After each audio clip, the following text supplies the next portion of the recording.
പ്രിയരെ, ഇന്ന് നമ്മൾ തുടങ്ങാൻ പോകുന്നത് ഒരു കിടിലം ബ്രേക്ക്ഫാസ്റ്റാണ്. ഈസിയും വളരെ എളുപ്പത്തിൽ നിങ്ങൾക്ക് ഉണ്ടാക്കാൻ പറ്റും. ഈ റെസിപ്പി നിങ്ങളൊന്ന് കണ്ടു നോക്കുക. ഇത് തലശ്ശേരി ഭാഗങ്ങളിലൊക്കെ കൂടുതൽ ഉണ്ടാക്കുന്ന ഒരു ദോശയാണ്. തേങ്ങയാണ് ഇതിൻ്റെ മെയിൻ ഇൻഗ്രീഡിയൻസ്. ഇത് നിങ്ങൾക്ക് തീർച്ചയായും ഇഷ്ടപ്പെടും. ഞങ്ങളിപ്പോൾ താമസിക്കുന്നത് കോഴിക്കോടാണ്. കോഴിക്കോട് ഭാഗക്കാർക്കും ഇത് ഉണ്ടാക്കാൻ പറ്റും. ഇതിൽ നല്ലോണം തേങ്ങ അരച്ച് മിക്സിയിലിട്ട് അരച്ചിട്ടാണ് ഈ ദോശ ഉണ്ടാക്കുന്നത്.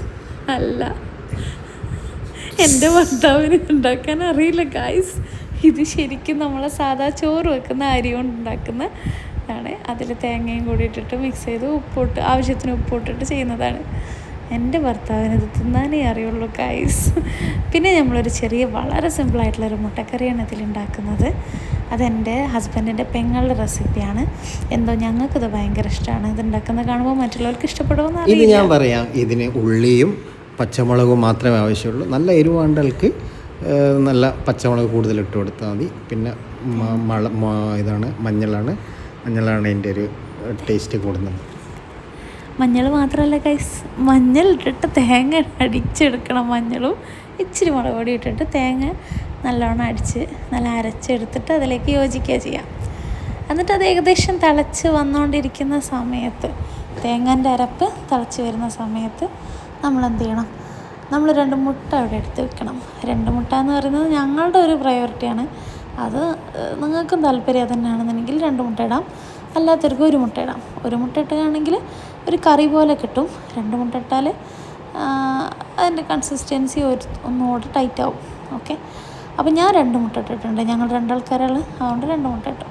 എന്നിട്ടത് അധികം ഉടയാത്ത കോലത്തിൽ ഇളക്കി ജസ്റ്റ് ഒന്ന് മിക്സ് ചെയ്ത് വെച്ചതിന് ശേഷം പിന്നെ തുറന്ന് നോക്കി. പക്ഷെ എൻ്റെ ആ മുട്ടയുടെ മഞ്ഞ അങ്ങ് ഇതായിപ്പോയി, കലങ്ങിപ്പോയി. പക്ഷെ കലങ്ങാണ്ട് കിട്ടണമായിരുന്നു. പിന്നെ കുറച്ച് പച്ച വെളിച്ചെണ്ണ ഒഴിച്ച് കൊടുത്തു. അതൊരു ടേസ്റ്റിന്, അത്രേ ഉള്ളൂ.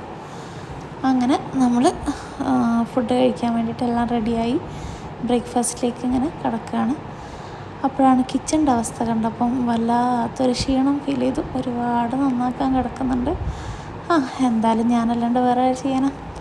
അങ്ങനെ നമ്മൾ ബ്രേക്ക്ഫാസ്റ്റൊക്കെ ടേബിളിൽ കൊണ്ടുപോയി വെച്ച് കഴിക്കാനുള്ള തയ്യാറെടുപ്പിലാണ്. ദോശയൊക്കെ ചുട്ട് വെച്ച് കാണാൻ നല്ല രസമുണ്ട് കേട്ടോ. പിന്നെ കറി എന്ന് പറയാൻ പറ്റില്ല, ഒരു ഗ്രേവി, എഗ്ഗിൻ്റെ ഒരു തേങ്ങ അരച്ചൊരു ഗ്രേവി എന്ന് പറയാം. സാധാരണ ഇത് കറിയായിട്ടാണ് ഹസ്ബൻഡിൻ്റെ വീട്ടിലൊക്കെ ഉണ്ടാക്കാറുള്ളത്. പക്ഷേ ഞാൻ 2 മുട്ട ഇട്ടപ്പോൾ ഒന്ന് ടൈറ്റായിപ്പോയി.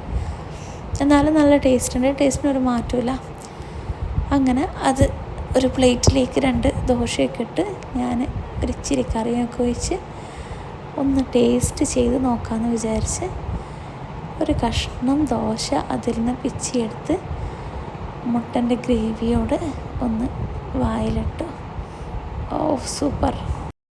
മെയിൻ ഷെഫിനോടൊപ്പം ഒരു മുറി ഷെഫ്. Thank you.